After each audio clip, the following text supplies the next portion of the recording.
Hey everyone, welcome back. If you've just installed ChatGPT on your Android phone and you're staring at an empty screen wondering what to actually do with it, this video is for you.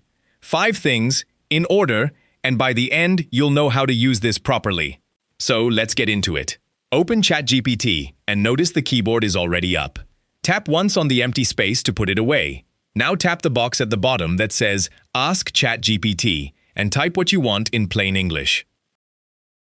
I'm asking it to write a short cover letter for a shop assistant job. Now tap the blue send button on the right. And watch this. It writes the whole letter out live, line by line. Let me scroll down so you can see all of it. Dear hiring manager, and a full letter, signed off, in about 10 seconds. Now look underneath it. Copy, read aloud, share. Tap copy, and it says copied to clipboard. That letter is on your phone now, ready to paste into an email. Now here's what most beginners get wrong. Don't start a new chat to change something. Tap the box again, where it now says reply to ChatGPT, and just ask for the change. I'm typing. Now make it shorter and less formal. Tap send. And there it is, rewritten. And notice I never had to paste the letter back in. It remembered.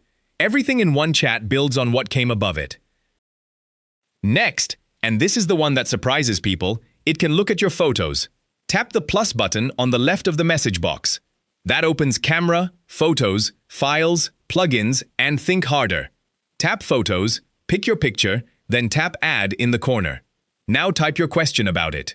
What plant is this, and why is the leaf turning red? Tap send.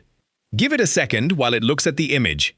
And there we go. It names the plant, Monstera deliciosa, then gives me 4 separate reasons the leaf changed color.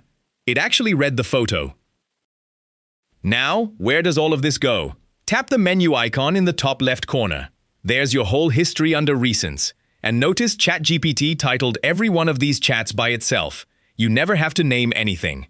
Tap any chat in that list, and it opens exactly where you left it, with every message still there.